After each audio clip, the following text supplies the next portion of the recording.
Hello and welcome. Today we're going to provide you with an introduction to Multivariate Adaptive Regression Splines, also called MARS. Now before you watch this video, I recommend that you first watch the video Introduction to Cart Decision Trees for Regression. This video isn't necessarily a prerequisite for this video that we're about to for the video you're about to watch, but it will help you along with some of the concepts, especially in the model building process for MARS. Okay, so first I'm going to provide you with the introduction to MARS, then we'll talk about constructing the model, and then we'll go into advantages of MARS, interpreting MARS, and also tuning parameters in MARS. Now, as I mentioned, MARS stands for Multivariate Adaptive Regression Splines. It was created by Jerome Friedman in 1991 when he published a paper on his method.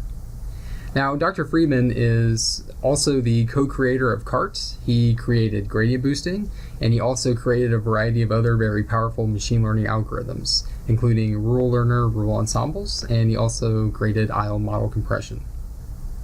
Now, the references for this presentation, the primary references anyway, are listed here. So if you'd like to dive into MARS in a little more depth, then I would recommend these resources.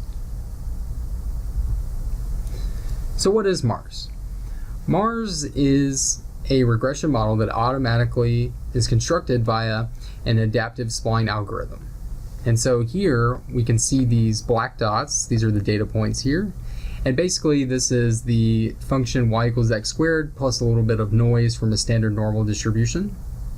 And we can see here that MARS automatically generates an equation, and we're going to discuss how MARS actually generates this equation next. Now, the terms you see here, you can see at the bottom we have like max 0 of x minus 2, and then 2 minus x, and so on. We call these transformed terms basis functions. Now in MARS, basis functions are added to the model in pairs, and they take the following form. So you'll have something like max of 0, the variable minus k, and then max of 0, k minus x. So here x is just our predictor variable, and k is what we call not. Now you can actually see k in this equation down here. For instance, here the not is 2, here the not is 2 again, and here we have a value of 3, positive 3, and here we have a value of negative 3, or sorry, another value of 3 here, and this is actually a negative 3 for the value, because it's x minus k, so for this to be positive 3, this has to have a negative 3 for the not, and so on. So a not is nothing more than a number. And MARS actually finds the value for the not automatically for you. Now, the reason we use these basis functions is that they allow MARS to model both nonlinear and linear relationships in the data automatically. And so for the nonlinear terms, you can think of the knots. The knot placements allow MARS to kind of turn when necessary. And we can actually see that in this picture here. So here we have the spline, and then MARS turns. And then we get to another knot, and it turns again, and another, and it turns, and so on. Now for the linear relationships in the data, MARS automatically models these as well, and I'll show you how that works a little later. Okay. So now we're going to just kind of discuss the basis function in just a little more detail here, just so we're familiar with this before we actually just jump into the modeling. So I've plotted two basis functions for you, and this is the pair, and in MARS the basis functions are actually added to the model in pairs. Now here we have the basis function max of 0, x minus 5. And so if you plot this function, then you get something like this. Now notice here that the function has a value of 0 up until we get beyond x equals 5. And the reason for that is if we just plug in, so for instance, maybe let's let x be 2. So if we let x equal 2 here, we have the max of 0 and then negative 3, because 2 minus 5 is negative 3. And so what's the larger number, 0 or negative 3? Well, of course, it's just 0, so that's why we have a 0 here. And that'll continue until we get to 5. Now once we get to 5, we're still at 0, so 5 minus 5 is 0, the max of 0 and 0 is. But once we get beyond 5, then we actually have a positive value here. And so here, let's say if we plug in for 6, so we have 6 minus 5, that gives you a 1. And so the max of 0 and 1 is just 1. And so 6, and we come over, and then we get 1. Now, similarly, if we come over here, we have what we call the reflected basis function. So here we have, if we plug in maybe 0 for x, so we have 5 minus 0, and then we have the max of then 0 and 5. And what's the max there? Well, it's just 5. So at 0, we get a 5. And then it'll start to decline as x increases and this number gets smaller.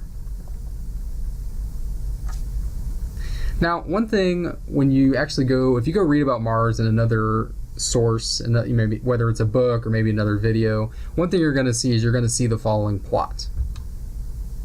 Now, this plot is just the two basis functions that we just discussed here, just kind of overlaid on top of each other.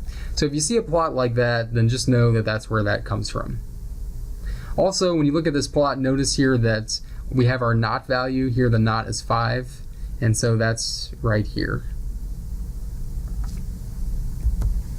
Okay, so now we're going to go into constructing a Mars model. Now Mars, as it turns out, and we don't really discuss this in great detail here, but Mars is actually an adaptation of CART that allows for additive terms to be entered into the model. And the reason this is important is because, as it turns out, this actually gives Mars an advantage. If there are additive effects in the data, then Mars will be able to model that far more efficiently and better than CART will be able to. Now, remember that in order to construct a CART decision tree, that we have two main steps. We first grow a large tree, and then we prune this large tree upward. Now, the process for constructing a Mars model is actually quite similar, and it involves two steps. One is the forward step, where we add terms to the model, and the other is the backward step, where we delete terms from the model. And the forward step, the way this works is that we add the basis functions, and remember that's just these terms here. We add these in pairs to the model. Now the first basis function added to the model is 1, and each iteration thereafter adds two new basis functions as interactions with terms already in the model. So every time a new pair of basis functions are added to the model, it's always as an interaction with something that's already in the model. But, you know, the kind of twist here is that 1 is the first basis function added to the model, and thus that allows terms to be entered into the model additively. And we're going to see that in the next slide. Now, one thing to kind of keep in mind, and I'll kind of mention this throughout the presentation as well, is that the number of iterations in the forward step, so the number of times you add basis function pairs to the model, this is also equal to the number of basis function pairs, and this is equal to the number of knots. And this value here, you're actually going to specify that as a user, you yourself, you're actually going to specify that during the model setup. Okay, so now let's go over a Mars forward step example. So in iteration 0, we add the basis function 1 to the model, and we estimate its coefficient. So you can think of this as just the intercept model. Now up here, we have the basis functions already in the model, and so after iteration 0, we have just the basis function 1. Now for iteration 1, what we do is we find the best new basis function pair, and so this is just going to be the variables and the corresponding knot. And then we estimate coefficients for the new term, and we re-estimate the coefficients for the terms already in the model using least squares. So when I say using least squares, this is just the same technique that you use to get coefficients in classic least squares. Except for the only, and this is kind of probably more detail than you need, but there is actually a fast way to do this in Mars, and that's actually one of the geniuses of the technique, but we don't really discuss that here. So you can think of it as just a fast least squares approximation. That's all it really is. At any rate, while we're searching for the pair, and this is quite important, so while we're searching for the pair, consider combinations with terms already in the model. And so for instance, let's say that after iteration 1 we have this model now. Now, here, the beta 0 and the beta 1 and beta 2, these were all new estimates. So this beta 0 that you see in iteration 1 will most likely be different from the beta 0 in iteration 0. So just kind of keep that in mind. This is re-estimated, and then of course these two coefficients are estimated. Now here, if you notice here, I have our new basis function where we have max of 0 and then maybe x3, which is one of our predictor variables, minus k1. So k1 is just not 1. And so here we have the reflected portion here, so we have k1 minus x3. Now, as I emphasized up here, when we're searching for this pair to add to the model, we consider combinations with terms already in the model. So what term is already in the model at this point? Well, it's just the basis function 1 up here. And so it forms an interaction with the basis function 1. Now obviously, an interaction with, with the basis function 1 just yields this. So, 1 really doesn't affect it. So it's a quote-unquote interaction, but an interaction nonetheless. But this, as we're going to see, is actually one of the kind of genius aspects of the Mars algorithm. We'll see that in the next couple iterations we go through here. Okay. Now, one thing that I'll mention also is that when we choose the basis functions, these are just the ones that reduce the error using the data the most. So these are just based on the model error. So whatever reduces that the most, that's what's actually chosen as the pair. Okay, so now we've added these two basis functions to the model, and so we're going to keep this up in our queue up here. Now let's move to iteration 2. And it's the same process. We're going to find the best new basis function pair. We're going to estimate the coefficients for the new terms, and then we're going to re-estimate the coefficients for the terms already in the model using that fast least squares approximation. And then, while we're searching for the pair, again, we're going to consider combinations with terms already in the model. And so here, when we're actually finding our new basis function pair, and that's actually given here. But as we can notice here, this is actually an interaction term. And the interaction is formed with something that was already in the model, which is what I said here, really kind of emphasizing that. And so remember here we have this max of 0, k1 minus x3.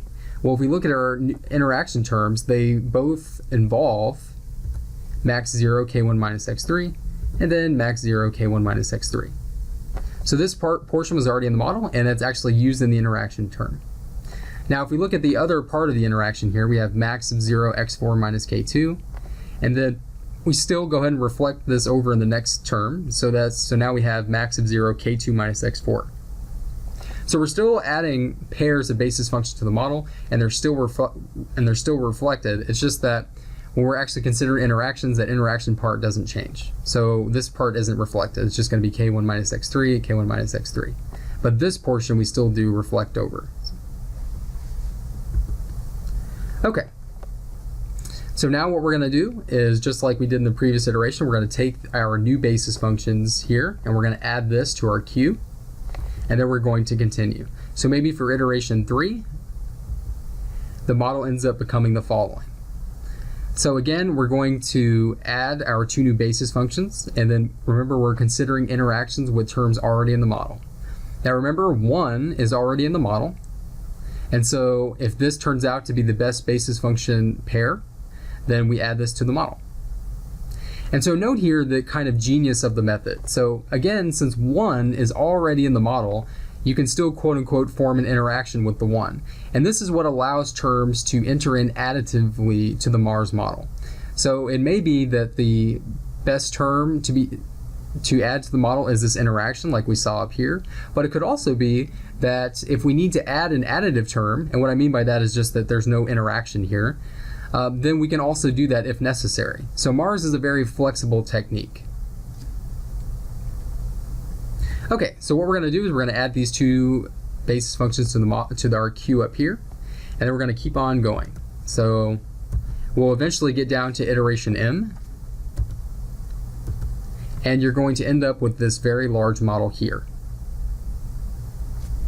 Now, remember here that, just kind of keep this in mind, is we have m iterations in the forward step. This is equal to m basis function pairs, each time. So for instance, we have a pair here, we have a separate pair here, and we have a separate pair here, and so on. So m iterations corresponds to m basis function pairs, which corresponds to m knots.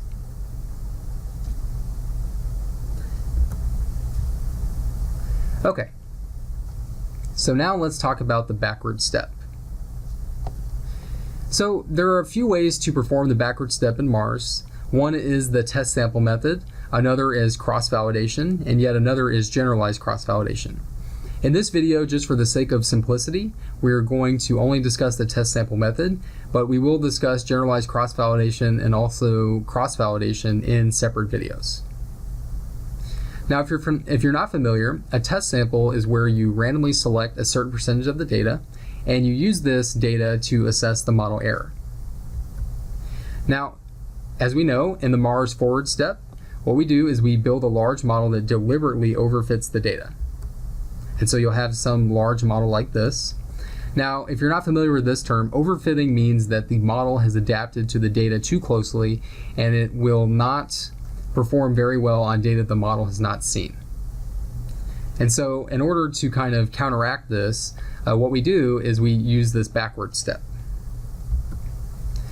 Now, for the backward step, what we do is this is just used to select the optimal size for the model, and the way this works is that we remove the one basis function that hurts the model the least in terms of the test error. And then what we do is we save this model. And after that, what we do is we just repeat that process until all basis functions have been deleted. And so essentially what the Mars backward step is, it's essentially backwards selection that you find in typical linear regression. Now, the final model that's actually shown to the user is the model among all those saved models. So, this backward step is going to generate a lot of saved models. And all the final model shown to you as the user is just the model that has the smallest test error. So maybe you'll have, model 1, model 2, model 3, and so on. And whatever one has the smallest test error, we pick that one, and that's the one we show to you. Now, one thing that I want to point out here for the backward step is that remember that during the forward step, we add basis functions to the model in pairs. But when we get to the backward step, the terms are deleted one at a time. So the final model may very well have none of the basis function pair that were added. It may have only one of the terms that were added, or it could have both of the basis functions.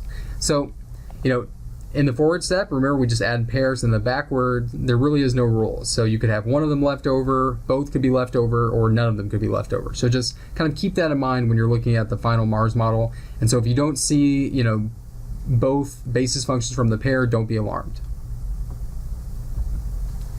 Okay, so let's talk about getting predicted values out of Mars. So obtaining predicted values in Mars is pretty straightforward. All you really do is just plug in data values into the model. And so, for instance, if we have our final Mars model here, maybe we have a variable x and then a variable w. So let's say that x is 5.8 and w equals 2. Well, if that's true, then the predicted value is just going to be 13.86. And we get that using the following. So plug in 5.8 here for x, and then plug in the 2 for w here. Now, 5.8 minus 4.2 is 1.6. Now, what is the max of 0 and 1.6? Well, of course, it's just 1.6. So we have 2 times 1.6, and that's what we can see here. And also, we have 0.11 multiplied by the max of 0, and then 8 minus 2. Well, obviously 8 minus 2 is just 6, and the max between 0 and 6 is of course 6. So we should see 0.11 multiplied by 6, and that's exactly what we see here. And then after that we just do some algebra and some basic addition, and then we get 13.86. Okay, so for example 2, we have something very similar. Take 3, plug it in for x, take 7, plug it in for w. Here 3 minus 4.2 is negative 1.1. So the max of 0 and negative 1.1 is just 0. So we should have 2 times 0 here. And then of course we have 0.11 multiplied by the max of 0 and 8 minus 7. 8 minus 7 is obviously 1, so we should see 0.11 multiplied by 1. That's what we see. And then we do some algebra and we get 10.11. So the predicted value is nothing more than plugging in. The reason I went through those examples is just so you're familiar with working with these kind of max, 0, and then the difference kind of function. So if you're not familiar with that, hopefully that's a pretty good introduction for you there. Okay, so we've kind of made it through the core algorithm of MARS, and now we're going to talk about why you'd want to use MARS and some of the advantages that you'll obtain just by the virtue of using it. And then after that we'll go into the interpretation, and then we'll get into some of the parameter tuning and how to kind of optimize your MARS models. So the first advantage of MARS is that it automatically selects variables for you. Now the way that MARS selects variables for you is essentially really two ways. So one is the forward step, and then to some extent it could be also the backward step as well. So remember, in the forward step we add variables via those basis functions to the model. So remember, every time we add a basis function that introduces a new variable, well, that's essentially adding a variable to the model. So now remember that when we add these basis functions to the model, this is based on the reduction in the model error. So that can obviously automatically be done for you. Now, there's actually some variable selection as well in the backward step. Because remember, in the backward step, we're removing basis functions. And it is possible to remove all basis functions that use a certain variable. So in that sense, a variable may very well be completely removed from the model via the backward step. So there's actually kind of two components to that. But the point is that MARS does automatically select the variables for you.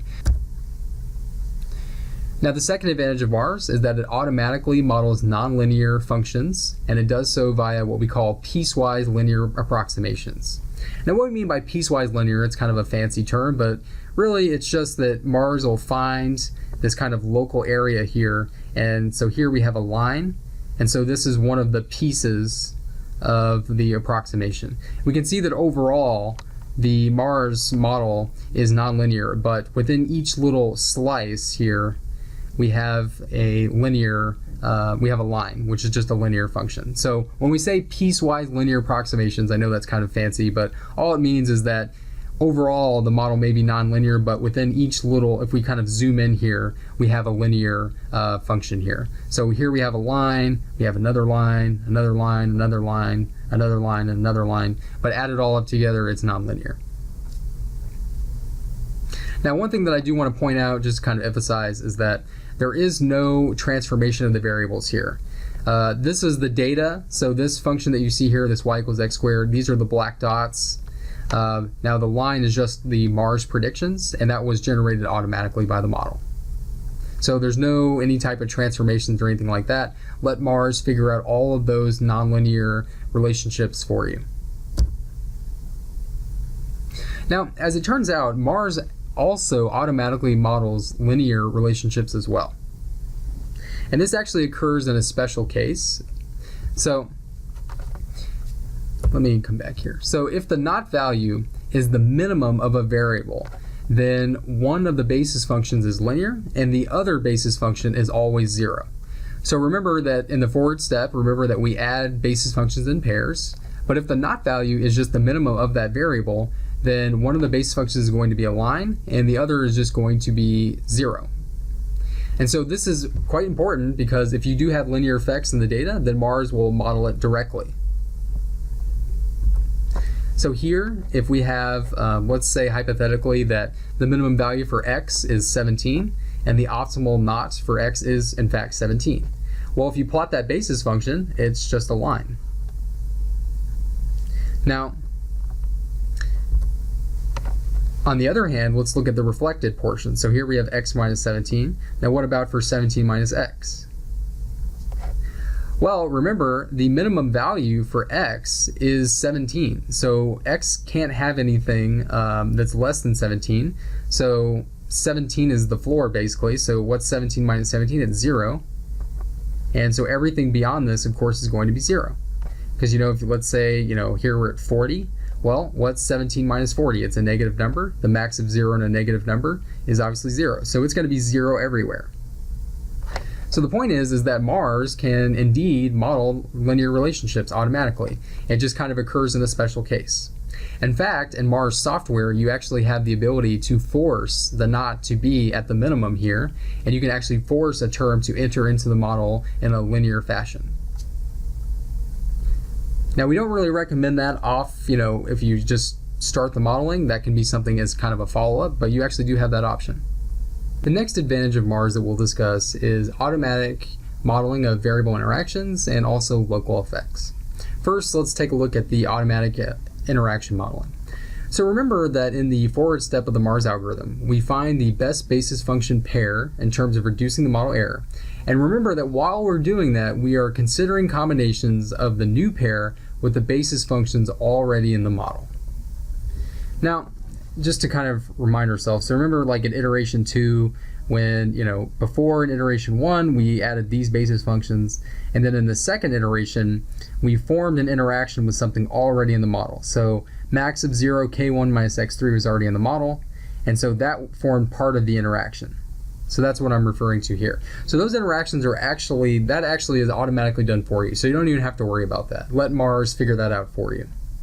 So in practice, what this means is you don't need to create all those interaction terms, so there's no,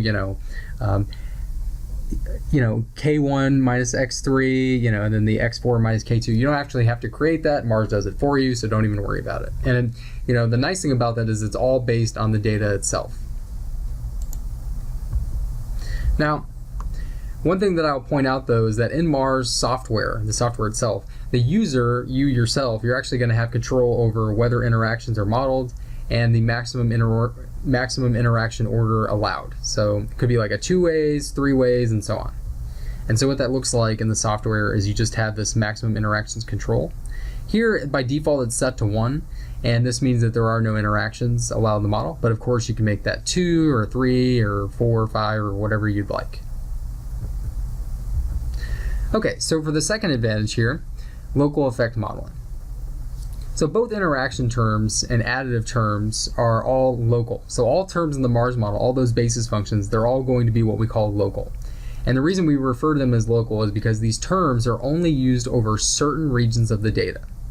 So for the following Mars model, the interaction term in the blue box here, so we have this Mars model, and so if we look at this interaction here in the blue box, it's actually only used when x5 is greater than 146, and that's because if x5 is greater than 146, then this portion of the interaction is positive, and when x6 is less than 11.6. And so when that's true, then this basis function here has a positive value. And so just as long as these values, so as long as x5 is greater than 146 and x6 is less than 11.6, then this term will actually be used in the model. Now, if either one of these conditions are not satisfied, then this basis function, this term here, is going to collapse to 0. So for instance, let's suppose that maybe x5 is 100. So if you plug in 100 for x5 here, well, 100 minus 146 is of course negative 46. And what's the max of 0, negative 46? Well, it's just 0. So then this term will disappear. And so that's what we mean by local, is that only in a certain region of the data do we actually use this term.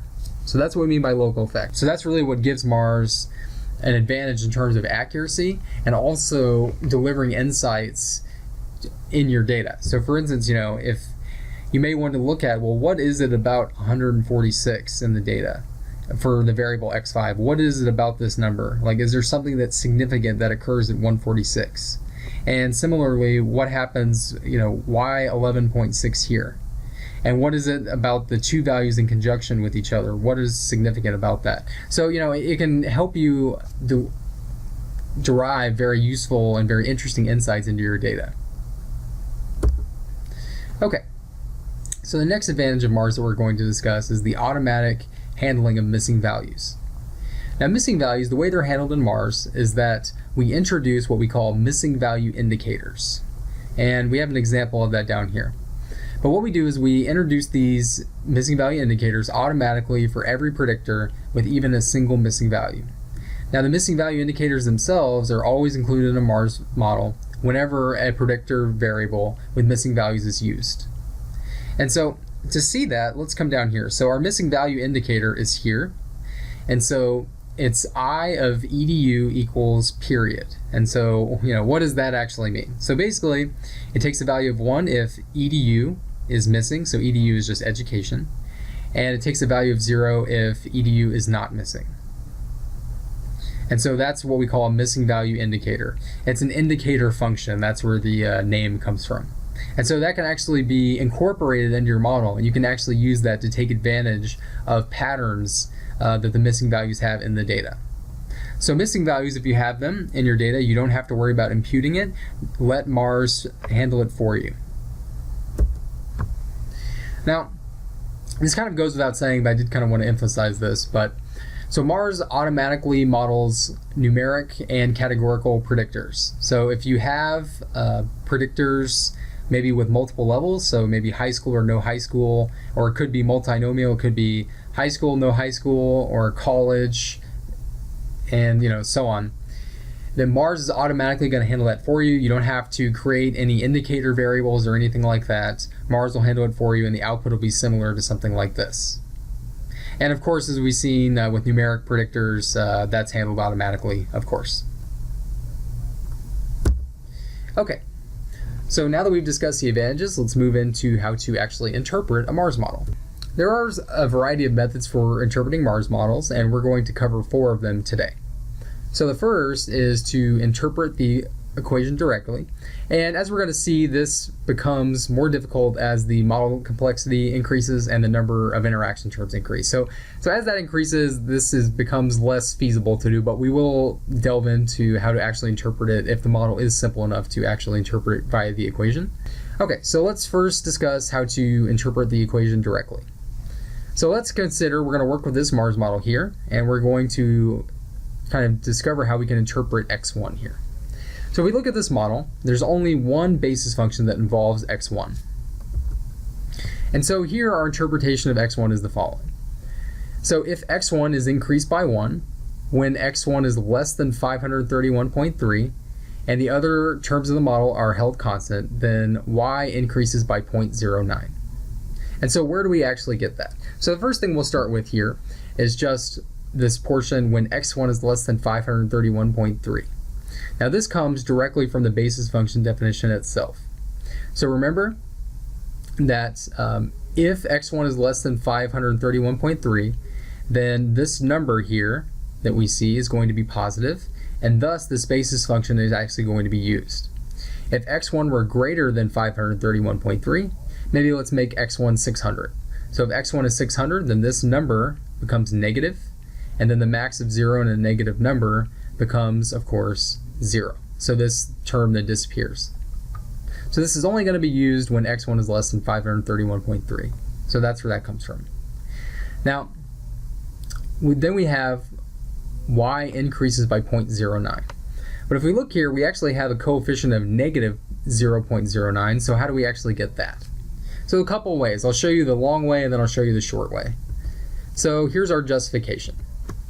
So first, just go ahead and let x1 equal 1, and then we'll compute y if we just hold x1, if we just let x1 be 1. So it's going to be negative 0.09, so our coefficient here, multiplied by our basis function. We'll plug in 1, and then we'll have a plus c. So the plus c is just all the other terms in the model. We're just holding those constant. So everything else is just going to be baked into the c. So if we evaluate all of this, you get negative 47.727 plus our c.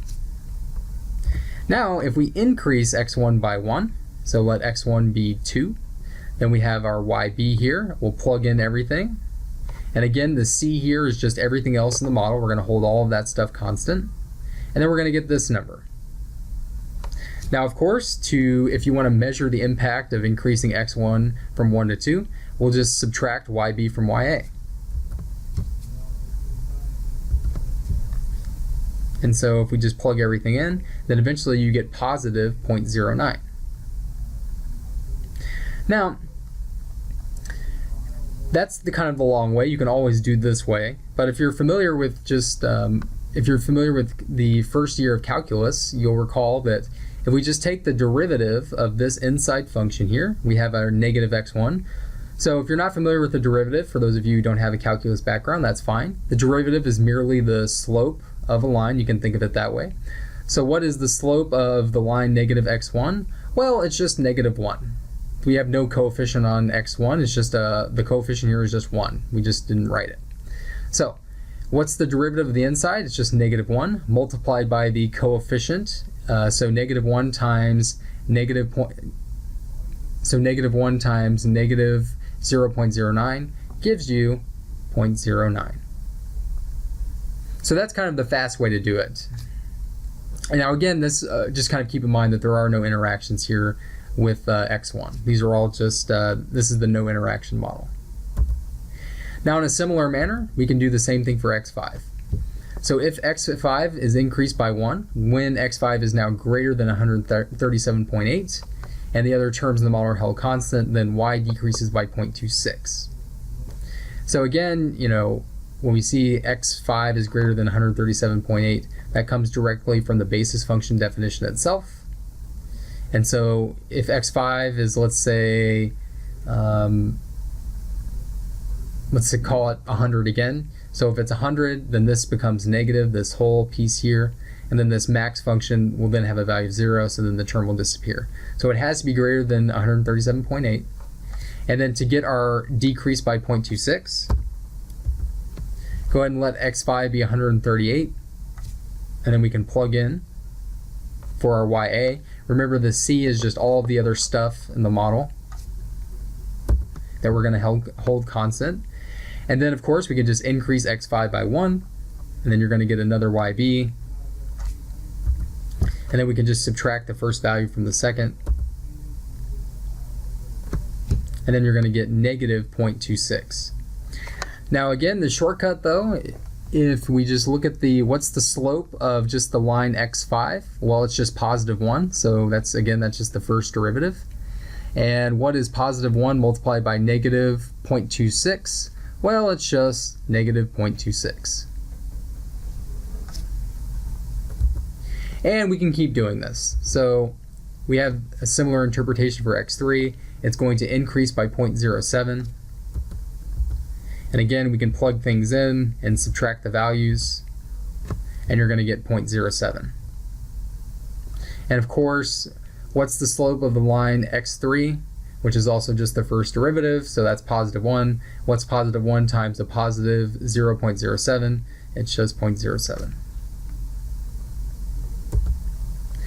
Now, let's move to something a little more challenging. So for the first 3 interpretations, we had just a single variable by itself.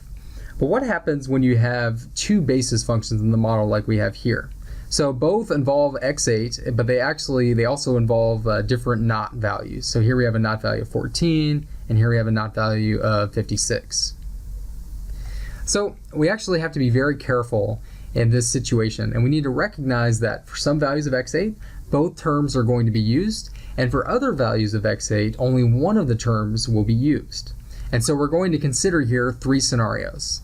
First, when x8 is less than 14. The second, when x8 is between 14 and 56. And finally, when x8 is greater than 56. Okay.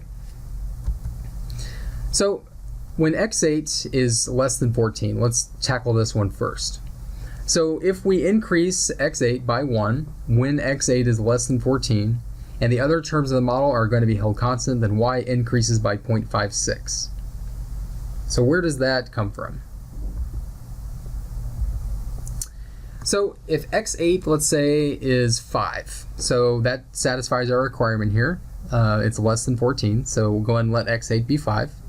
Then what is y? So y becomes just negative 0.56, and that's up here, multiplied by the max of 0 and 56 minus 5. So plug in our 5 here for x8, and you'll get that. And then plug in also over here for x8, so it's 5. So we have 5 minus 14. And of course, we'll keep the coefficient and the rest of it.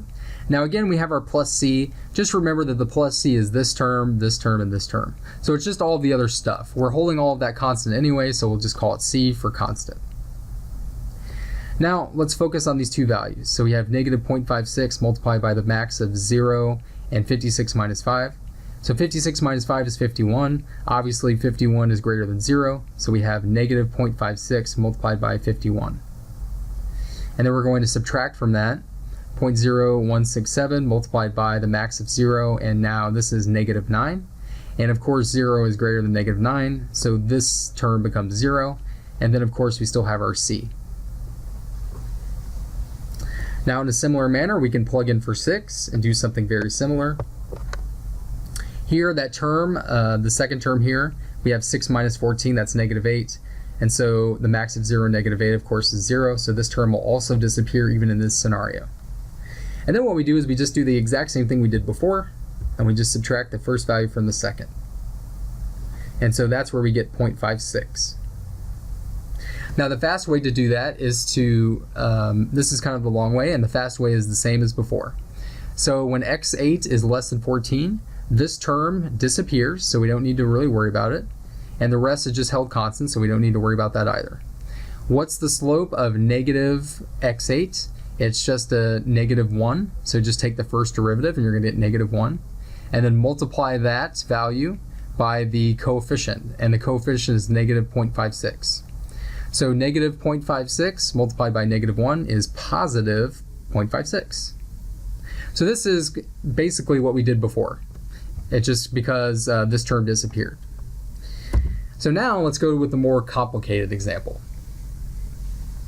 So what happens when x8 is between 14 and 56? So we're greater than 14, but we're less than 56. So in this case, we need to be pretty careful here, because now both of these terms are going to be used. And so the interpretation for x8 when x8 is just between 14 and 56 is the following.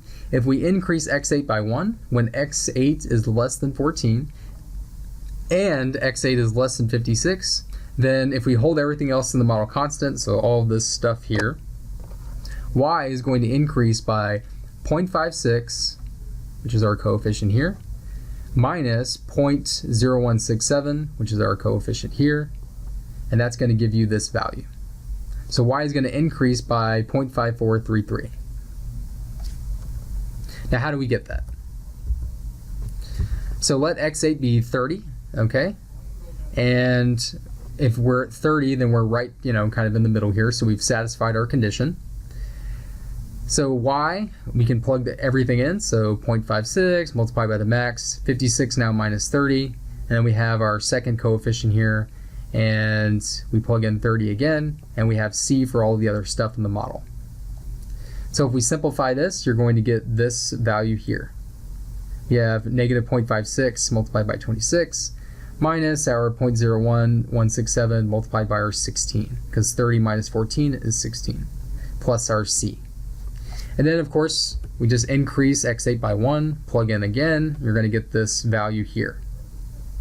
And then just like we did last time, we'll just go ahead and subtract the first value from the second, and that'll give us 0.5433. So you can use this method, of course, to get your value. Now, of course, the fast way is to do the following. So again, what is the slope of the line negative x8? Well, the slope again is just the same as the first derivative, so that's negative 1 multiplied by negative 0.56, and we get positive 0.56. And then what we do is we're going to add the result of the second way. So what's the slope of x8? That's positive 1 multiplied by negative 0.0167. So if you multiply that, then that's going to be negative. So 0.56 plus a negative 0.0167 is the same as this here, and that gives you the value. So in general, what you're going to do is just do the fast technique for each term. So for each basis function, do the fast technique, and then just add them all up together. So it's very important. So just do what we did before with the fast technique, and then for each term, and that's going to give you a set of values, and then just simply add those values up, and that's going to be your answer. Okay, finally, let's take a look at the interpretation when x8 is greater than 56. So when x8 is greater than 56, this term here is going to disappear. And so if x8 is increased by 1 when x8 is greater than 56, then if we hold everything else in the model constant, y is going to decrease by 0.0167. And so the way we do that, again, plug in for x8. So when x8 is 57, we have, let's say, now the reason x8 is 57 is because we just need a value that's greater than 56. 57 is convenient, and so we'll plug in 57 here. So what's larger, 0 or -1? Well, of course, just 0 is, so this term is going to disappear, and that's why we have a 0 here. And of course, we're going to go ahead and plug in as well 57 in for x8 here, and so that's where this comes from. Plug everything in, and then this is what you're going to get. Now also, go ahead and let x8, we're going to increase it by 1, so let it be 58. And of course, again, this term is still going to disappear over here. And now we're just going to have -1.67 multiplied by 44 now, plus our c. And then go ahead and subtract again. And then this is going to be your number. So we have -0.0167, so that means y is going to decrease by 0.0167. Now, of course, the fast method is the same as before, so just recognize immediately that this term disappears when x8 is greater than 56, so you can just safely ignore it. And then it's just, what's the slope of x8? Well, it's +1, and again, that's just the first derivative. And then what's +1 multiplied by -0.0167? It's just -0.0167. So that's all it is. Okay. So I know that that was very technical, and there are a lot of kind of numbers floating around, and the other interpretation methods for Mars tend to be a little more visual in nature, and in practice they're probably going to be what's used most often. But I did want to go through interpreting the equation, because if by chance your model is simple enough to actually interpret via the equation, then I did want to give you an example and also just kind of have more familiarity with Mars itself. So let's move now to the contribution plots. And so the contribution plots are a convenient way to interpret a Mars model. And what these plots show is that they show how changing a single variable, or as I'll show also 2 variables, while holding the other terms in the model constant, affect the model response. And so use these plots to understand not only complex Mars models, but also the simple ones as well. Okay. So let's start with the equation that we talked about in the previous slides. So this is what we when we had when we actually interpreted the equation directly, let's now look at interpreting the same model with the plots. So again, our first interpretation of this term, we went over this, is if x1 is increased by x1 when x1 is less than 531.3, and we hold everything else in the model constant, then y increases by 0.09. And so the plot is just given by this. And obviously this is a lot easier to just kind of, visually and intuitively kind of understand. So here we can see, we have, if we look here, we can see that the model stops about here. Now what point is this? If we kind of drag this down, well, it's less than 550, it's actually 531.3. So 531.3 is actually where this stops. And that's consistent with what our interpretation is. So as long as x1 is less than 531.3, then y is going to increase by 0.09, which is what we see here. Now, just to kind of make this a little more practical, if x1 increases from, say, 100 to maybe 300, then what happens to y? Well, then y is going to increase by approximately 18. And so at 100, we're roughly at 0. And then if we get up to 300, then we can draw a line over here, and we get to about 18. So what you can say, based on this plot, is if x1 increases from 100 to, say, 300, then y is going to increase by about 18. And of course, you can choose any other interval you'd like. I chose 100 to 300 just arbitrarily, but you could go from 300 to 350, or 300 to 500 or whatever you'd like.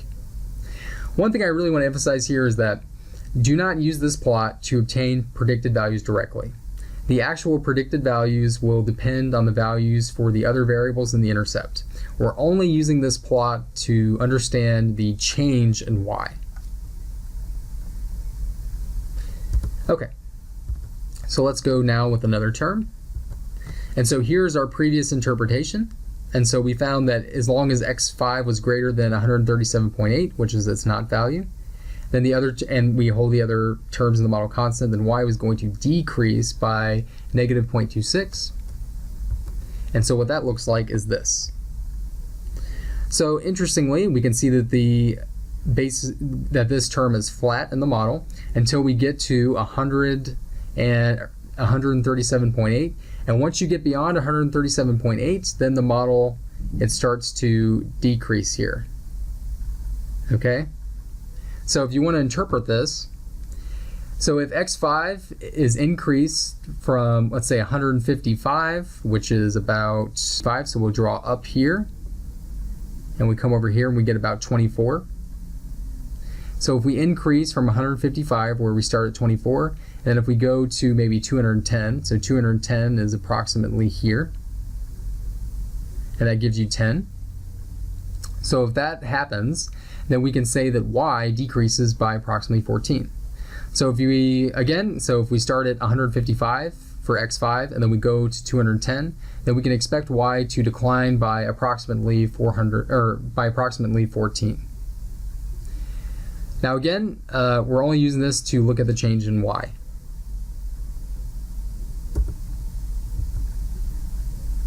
Okay, so we can do the same thing for x3 here. So if x3, so look at the not value, it's 24, and we can see here that at about a value of 24, it starts to increase, but before that it's 0, and that's directly as a result of the not placement. And so once you get beyond 24, it'll start to increase, and this is consistent with what we found previously. Okay.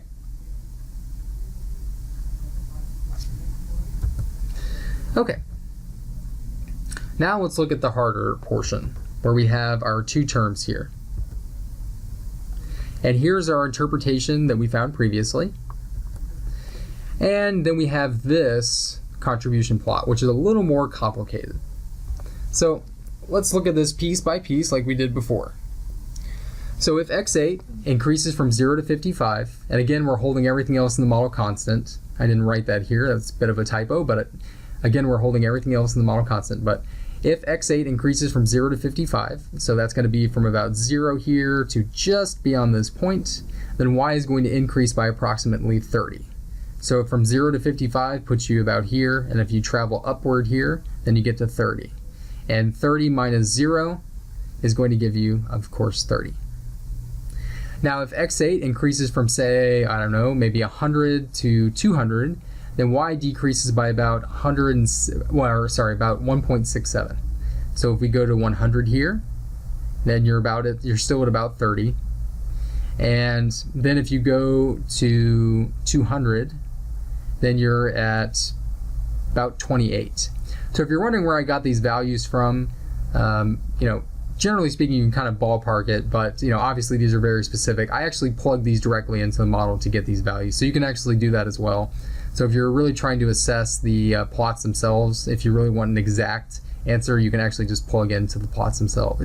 Plug into the equation itself. That's what I did. Okay. And so that's what happens if we increase from 100 to 200. Now, if we just kind of back out for a second here, what can we really glean from this? Well, what I gleaned from this is that, one, we have this turn here. The model turns here at about 55. So the question here is, or actually it's 56. So the question here is, what exactly does the value of 56 represent in your data?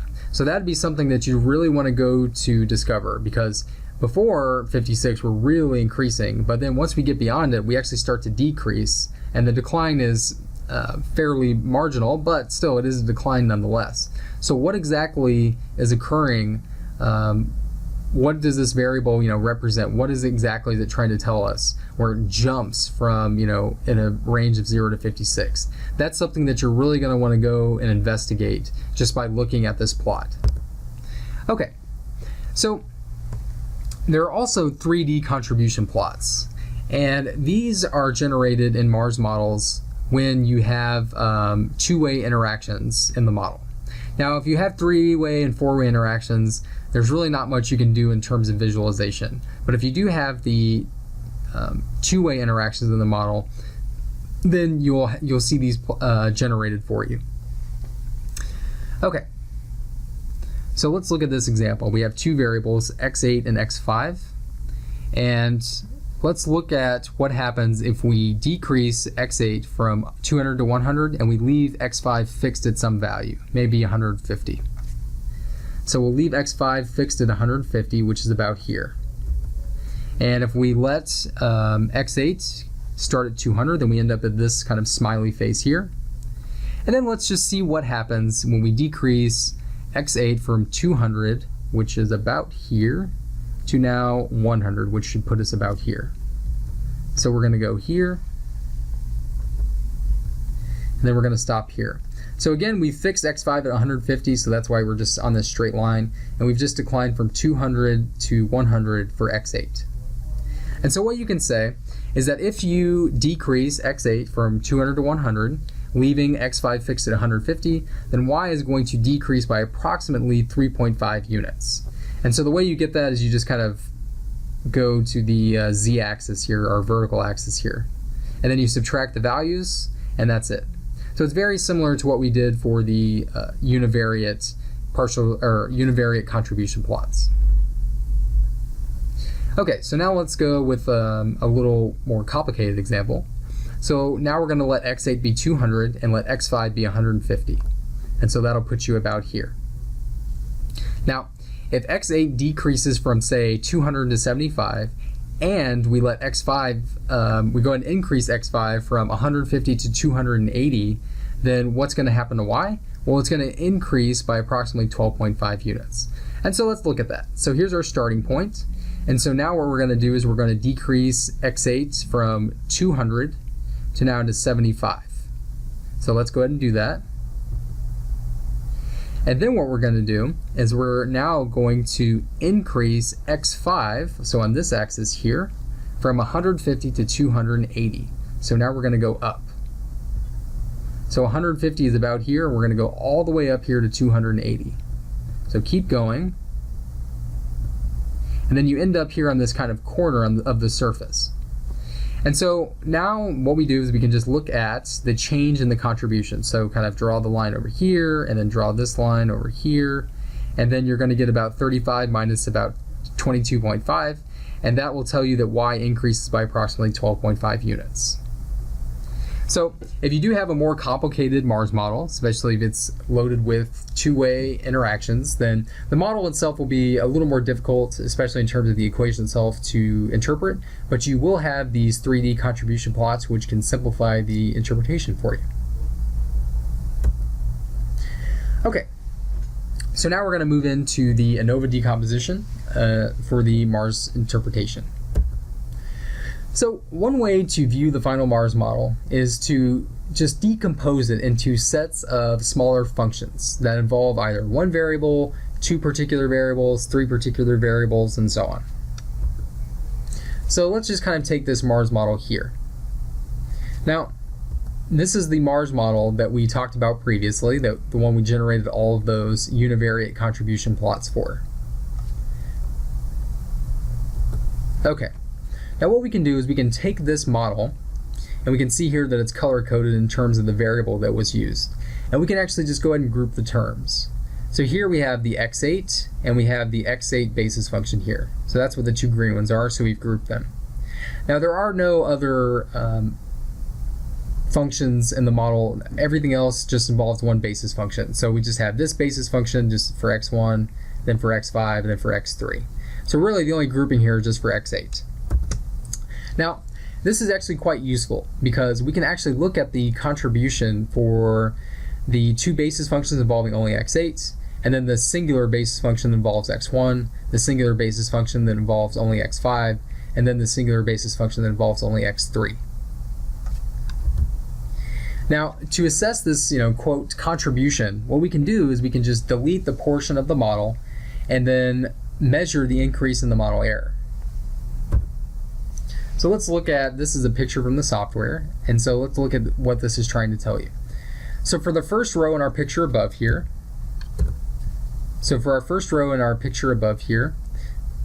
what we can say is that the model error increases by 166.76. I did some rounding here, as you can see.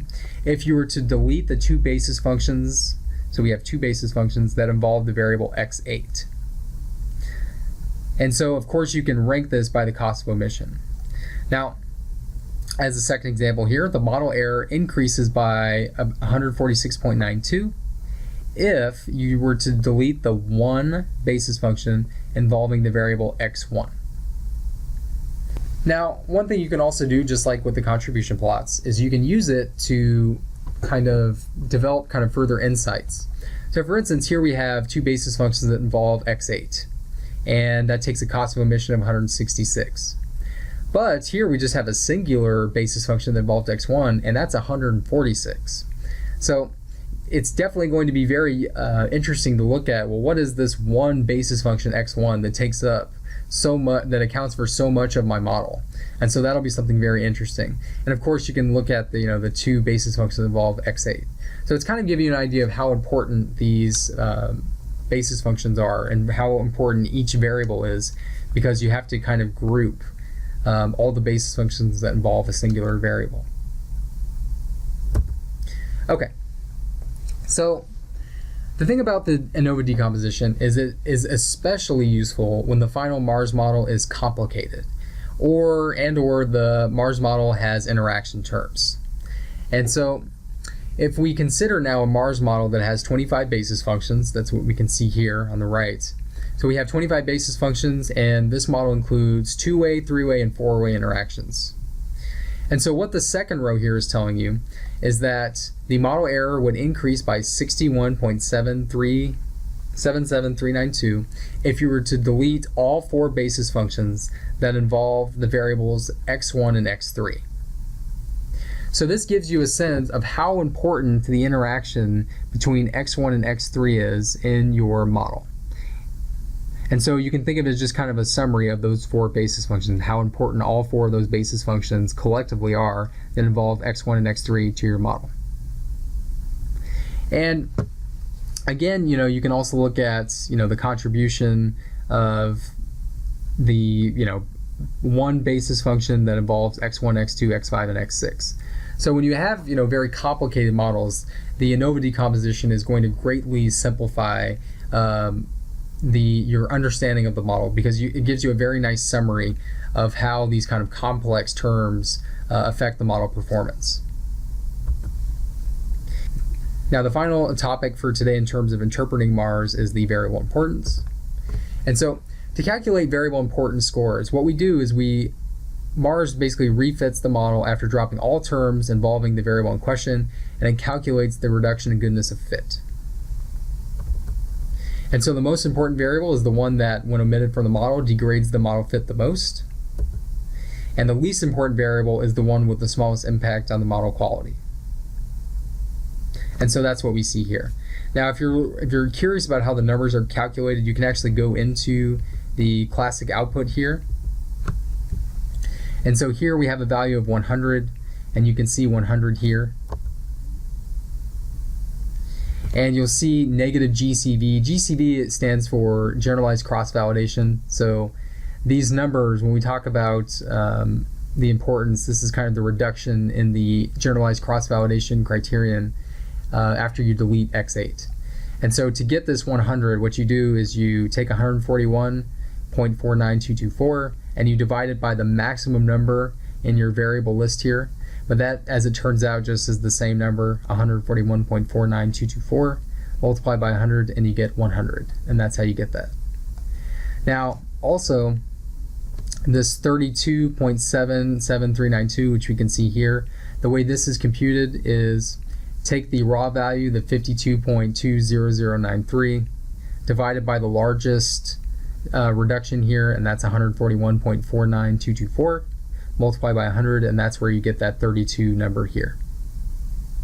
Now, to actually go about interpreting the variable importance, the reason we kind of scale it in this way is it just makes it a little easier to interpret.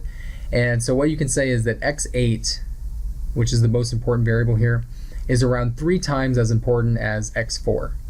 Just simply because if you take this number, multiply by about 3, if you multiply by 3, you get about 100. So it's about 3 times as important.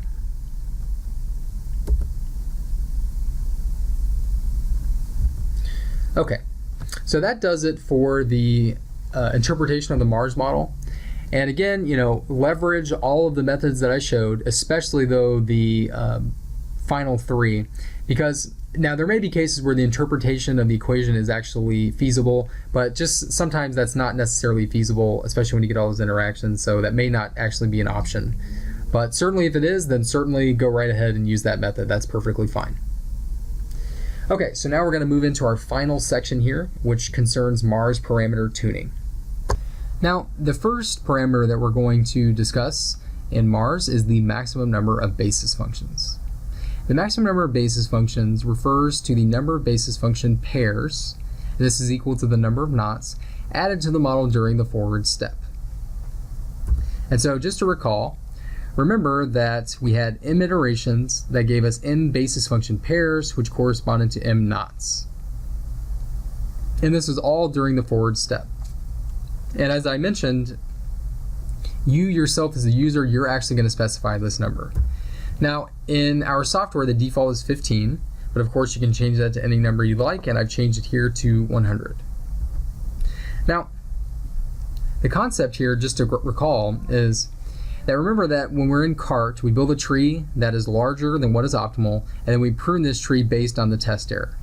And in Mars, the idea is similar. Set the number of basis functions to be larger than what is optimal, and then the backward step will eliminate the unnecessary basis functions.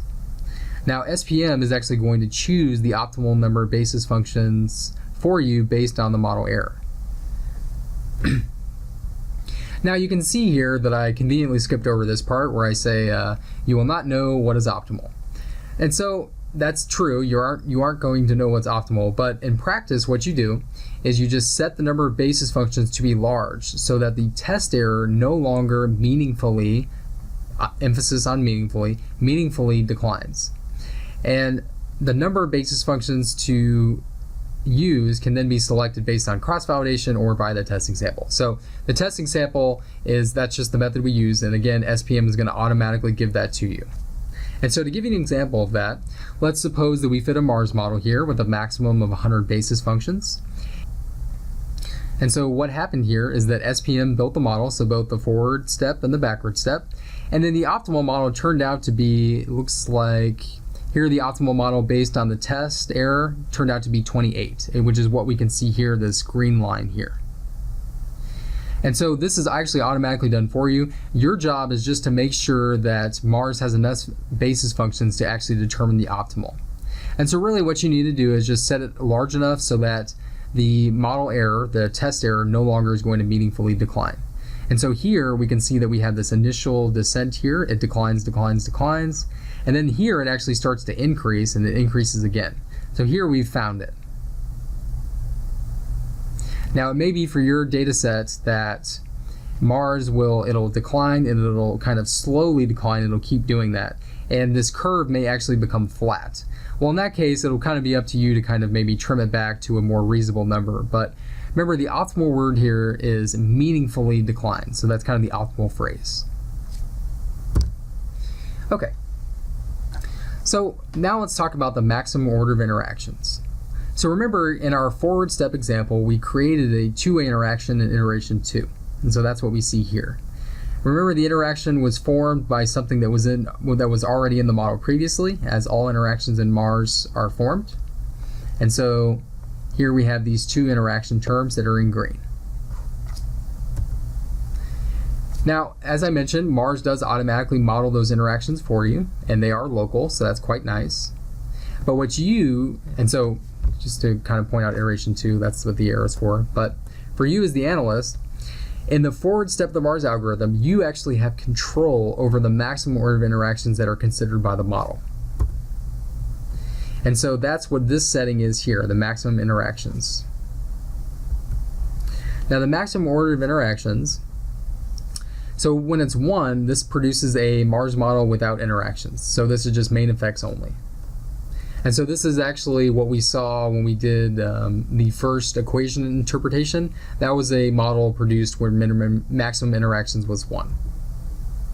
Now, if you set maximum interactions to, say, I don't know, maybe 4, this will produce a Mars model with up to 4-way interactions. So you'll have 2-ways, 3-ways, and 4-way interactions potentially. Kind of depends on the backward step. So what is the best value for this? Well, what you're going to have to do is you're going to have to experiment. And so one strategy is to fit a series of models. No interactions, up to 2-way, up to 3-way, up to 4-way, and so on. And then what you can do is you can assess whether or not the model error meaningfully, again, operative phrase here, meaningfully declines as the maximum order of interactions increases. And we actually have this built into the software directly, and we call this automate interactions. So use automate interactions to build multiple Mars models, each with a different value for the maximum order of interaction. And so if you go to the automate tab in Mars software, so set up the analysis engine to be Mars, click automate, and then go in this list, find interactions, and double click. It'll come to the center here, and then you'll see this kind of interface. And you can actually edit the values any way that you'd like. And so here I specified values 1 through 8, and I actually went ahead and ran it. And so if you run automate interactions, then you're going to get a very nice report here, and this will give you the model error as a function of the maximum order of interactions allowed in the model. So what this is telling you is that based on the test sample performance, the optimal maximum order of interactions is 5. And this is automatically determined by SPM, that's why it's highlighted in green here. And to highlight in green, you just make sure you click the Show MSE button. But anyway, so note that, yes, the optimal is 5, but really if you look at it, 4 gives you about the same, and 3 really kind of gives you about the same. And even 2 really isn't that far off. I mean, we go from what, 30 for the MSE to, you know, a little less than 28, maybe just above 27. So if you want to investigate each of these models, all you have to do is come in here and double click on Mars 1 or Mars 2 or so on. So it may be something to just kind of consider, and you may even want to look at the model with no interactions, because really that error really isn't that far off either. We're just over 32. And it has a smaller number of basis functions than the other models as well. So here, the Mars Model 1, that may actually be a lot more convenient to interpret. So at the end of the day, if you're really going for just raw performance, then the Mars 5 here with that allows up to 5-way interactions, that'd probably be the best. But if you're looking for something for a little more manageable, then you may want to actually even consider the no interaction model. The other models that allow interactions have more terms, but they will be perhaps a little easier to interpret just because the interactions won't be as complex. So it kind of depends. You'll have to go and look at the models individually and just click on, you know, any of the Mars names here to do that. Okay, so now we have 2 more parameters, and that will be it for this video. So we're going to first discuss the minimum span, which is also known as the minimum observations between knots, and also the speed factor. So what is the minimum span? So the minimum span is the minimum number of observations required to be between the knots. And that's one interpretation of the minimum span. Now, the default value is 0, and so a value of 0, what that does is it allows Mars to change direction at any time and capture local effects in the data. You know, a drawback though of this is that Mars may adapt heavily to these kind of local trends, and we call that overfitting. But fortunately, within Mars, as we know, the one protection you do have against overfitting is the backward step. And that's going to eliminate unnecessary basis functions, which basically unnecessary knots, same thing. And so this actually is the default setting in SPM, setting min span equal to 0. Now, just as kind of your more general intuition, lower values for the minimum span, basically what this will do is this Mars will easily adapt to local effects in the data, but it's going to be more susceptible to overfitting. Now, one protection against this overfitting is the backward step again, and it's going to eliminate those unnecessary basis functions.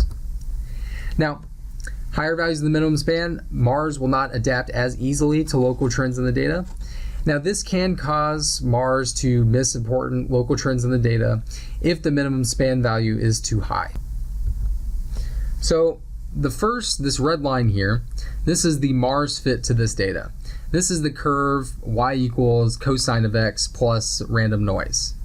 And so this is how Mars modeled the curve. So Mars actually did pick up the cosine function here. So it's pretty good job of modeling it there. So now if we increase the minimum span to 5, what does that look like? Not a lot changed here, kind of light shifts maybe in the curve. And as we can see, since you do have the backward step, the final model here, even after we changed minimum span from 0 to 5, really didn't change all that much, because again, that backward step is going to take care of a lot of those unnecessary knots, or more equivalently, unnecessary basis functions, same thing. Now if we let min span be 10, and we overlay it here, again, it hasn't really changed all that much. We do kind of have this weird pattern up here. Now if we set min span to 25, really hasn't changed all that much, and again, that's because the backward step is eliminating a lot of the unnecessary basis functions. And we change it to 50 here. Again, really hasn't changed all that much, but perhaps this is a slightly better fit here. We're starting to really ignore some of that local stuff. Now if we go to 75 for the min span, we get this. And again, you can see that the backward step doesn't really change all that much. Now if we really increase the min span though to like 150, then you really see a change. And see, because you have that restriction between the minimum number of observation between knots, then Mars really can't model this effect in the data. It's not able to adapt to those local trends. So the model becomes more global, but as we can see, it starts to harm the performance. Now if we increase this further to 200, then we get a pretty bad model here. And that's because, again, Mars isn't able to adapt to those local trends. And finally, if we get to 300, Mars really can't do much at all. So the point is that, you can certainly experiment with the minimum span, but remember that the backward step is going to effectively help you prevent overfitting. So it's going to take care of those redundant and unnecessary basis functions, or unnecessary knots, same thing. We have an automate for this, so you can use automate min span to build multiple Mars models, and each Mars model is going to have a different value for that minimum span parameter. And so here what we did is I just went ahead and built 12 Mars models with identical settings, just that they had a different value for that minimum span. And so here are the results. So we can look at the minimum span here, and here we have the MSE. So we're looking at the error as a function of the minimum span values. And so what this tells you is that the optimal value for the minimum span is 50, but really what we can see here is that you don't really get much of a benefit. I mean, yes, the MSE here is like 1.02, but even if you leave it at the default value, you get 1.0219 as opposed to 1.0216. So again, certainly you can experiment with this. The minimum span, the optimal value, of course, will be dependent on your data set, and we make it really easy to experiment with this value in SPM. Just use automate min span. Okay, so we have one final parameter to get to, and that's the speed factor. Okay, so we're not going to dive into every little facet of the speed factor. I'll just kind of give you the general intuition. So the speed factor setting controls the intensity of the Mars basis function search. And so the paper that largely outlines this is called Fast Mars, and that's by Friedman. That's 1993. If you want more details, then go look at that paper. I will say it is a fantastic paper. It's very, very interesting. And it really kind of speaks to kind of the more practical realities when you're implementing machine learning algorithms and the kind of hurdles that you have to overcome. So really recommend that paper. It's very interesting. But now, more technically, if you want to kind of be really more specific about it, the speed factor, as it's implemented in SPM, it actually controls not only the size of the what we call the parent priority queue. We didn't discuss that in this video, but if you're going to go read this Fast Mars paper, just note that the speed factor will affect not only the parent priority queue, but it also affect the intensity of the coefficient updates in each iteration. So now, for you as the user, don't really worry about all that gobbledygook I just said. Unless you really want to go dive into it, that's fine. But I'm going to give you the intuition now. So one thing I'll point out is that the speed factor only affects the model when the maximum interactions value is greater than 1. So if this is at 1, then the speed factor isn't used. It's only when it's 2 or above that it's actually used.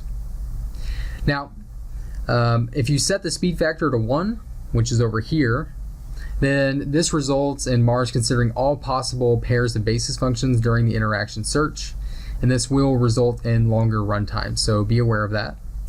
Now, as you increase the speed, Mars will no longer perform an exhaustive search, and instead what it does is that it searches by considering the top ranked candidates from the previous iteration as possible interaction pairs.